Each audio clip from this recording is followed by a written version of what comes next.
One of the really amazing things about stompernet is not the parts, but the sum of the parts. You know, Brad mentioned some of the big names, and you get these pieces of the puzzle from different internet marketers and different products and that kind of stuff. And that is tremendous, and that is awesome, but unfortunately it requires for us to sit down and, okay, how does this fit with this? How does this fit with this? How does this fit with this?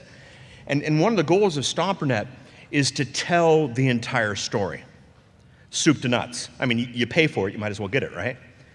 And so amongst the faculty, you have incredibly polished lawyers like Brad, you know, and then you got renegades, you know, and wackos, kind of like me. And the next speaker you're going to hear, his name is Ross. Who knows Ross and who knows Ross's stuff? Okay. Ross is one of those guys predominantly behind the scenes. He's one of the guys in the back end making things happen, which is a really, really smart model. And if you take this weekend and you take everybody together, you're going to be in a really, really good place. So Ross now, you know, where Brad was very much the front man, the CEO, what do you have to do at the top? Ross is going to give you a lot of what you do, you know, at the bottom, the day-to-day stuff, the soup to nuts and that kind of thing. And Ross is just absolutely brilliant at that stuff. So it is my pleasure to introduce him. Ladies and gentlemen, Mr. Ross Goldberg.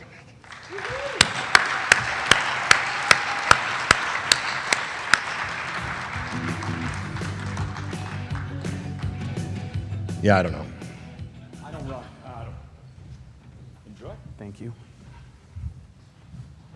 Is everybody awake after lunch? Do I have to worry about food comas this afternoon? Yeah. Well, just so you guys know, I can throw stuff. I'm kind of known to do things like that. I'm not going to hit anybody or do anything insanely violent, but that's only because my wife's here and she'll beat me if I hit anyone. So anyways, again, my name's Ross Goldberg, and I'm Stompernet's, I think, the newest official faculty member. And what we're going to be talking about is where your customers are hiding and how to finally find them. And we're going to do that through thinking about it a little bit differently than the way you're thinking about it now. So first, I want to tell you a little bit about me. Like that picture? I didn't even get a giggle. I mean, come on, guys. I need you to wake up here. I'm going to be, just so you know, I'm going to be asking some questions here and there. These aren't rhetorical, meaning I want a response. So if I ask something, shout yes. Yes. I didn't ask anything. I'm the deviant, but yeah, okay. Anyways, so believe it or not, I grew up involved in gangs. And it's funny because I lived in the middle of nowhere in Wisconsin. So I was about 90 minutes from Chicago, and I went up the ranks and actually ended up running a group of monsters. And, you know, we weren't the type of guys to go and do drive-by shootings and kill people and things like that. It was just, I just took a bunch of renegades and tried to make them into decent human beings. And, of course, they were dealing drugs and doing all kinds of other crazy stuff, but I did my best to try and make them into real people. And funny thing was, around 20 years old, I did something really crazy. I joined the Army. How's that for a combo? A gang leader in the Army. So joined the Army, and I was the kid in high school that used to walk the mile with a cigarette in my mouth while the gym teacher was behind me screaming. So I joined the Army, and I'm running, and every other day, 2 to 3 miles, and I ruined my ankles. I sprained them, and I just kept going because I was also an idiot tough guy. Doesn't add up real well. So I was injured from week 3. So went through the military training, went back, and they lost my medical records. And I was injured. So I kept saying, you know, I want to go see a doctor, I want to go see a doctor. And they said, we're sorry. They didn't explain to me we don't have your medical records. They just said, we're sorry. I'm one of those guys that wants to know why. And they couldn't explain it to me. So I turned to him after about the 3rd month. Mind you, I was a reservist, not a full-timer, and I said, screw you. I'm not coming back. You can't get me into a doctor, I'm done. So I spent a year away, went back, and then the Iraq war hits. So then things got real messy, and we'll get to that in a second. What motivates you guys to succeed? I want you to think about that for a second. This is what motivates me to succeed. Got my 3 kids, my beautiful wife, my mother, my baby sister. Everyone in that picture lives in my house. And I'm the only one that makes real money.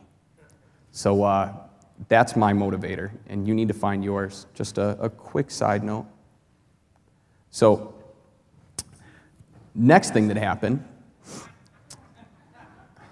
so the Iraq War hits, right?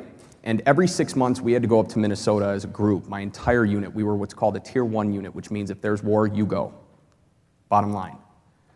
So, we go up to Minnesota, and they tell me I need vaccinations. I said, you're out of your mind. I joined just like everyone else. Has anyone seen the Army movies where they line up all the guys and have the guns with the shots in them? I got that just like everyone else. I graduated basic training. I said, you guys are nuts. I'm not giving you my arm again. I don't need more of that garbage in me. The military doesn't give the nice vaccinations you get at the doctor. These are, let's see if we can test this on some of them. So I said, no. And they said, you're going to prison. I said, here's my arm.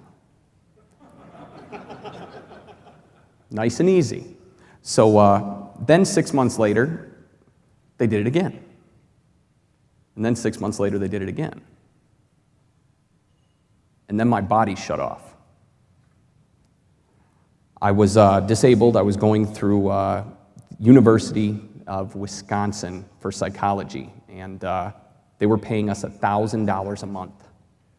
That's what we were living on, a wife and 3 kids, and we were living on $1,000 a month. And I turned to my wife one day and I said, you know what, baby, this is freaking ridiculous. I said, I play around on the internet all day long anyways. I'll find something, throw it up on eBay. So, set up my first eBay store, and 2 weeks later I went into a coma and woke up paralyzed 10 days later. Was out of the wheelchair after about 6 weeks, but my body is still screwed up 4 years later. I'm nearly numb from my chest down. The thing that I found, though, was when I got home, I had doubled the amount of money. I made $1,000 while comatose in the hospital. And that was the first note saying, hey, maybe there's something to this make money online crap.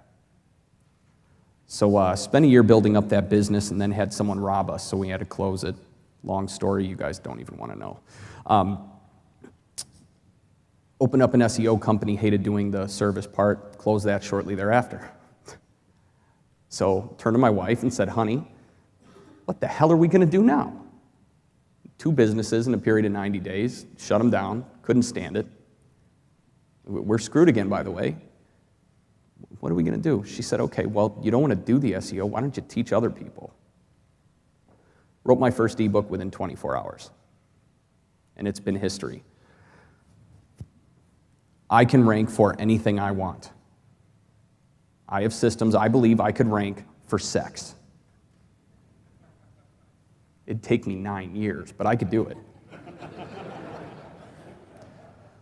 I've got all kinds of stuff I could show you as far as proof, but I'm not selling you anything, so I really don't have to. This is a slide that I put into all of them. So I've got hundreds of testimonials. Over the last 3 years, I've done 4 seminars, multiple speakers. I've done 2 virtual events with speakers like Yannick Silver, Mark Joyner, Perry Belcher, Maria Andros, all the people that have been launching stuff. And then there's all the products. I release something every month. Every month I release something. An info product, I run a sale, I do a seminar, I do something. So I'm very active. Now let's get to the fun stuff. What is traffic? What do you guys think of when you hear traffic? And what was that? Eyeballs? Okay. This is eyeballs. And that's not traffic. This is.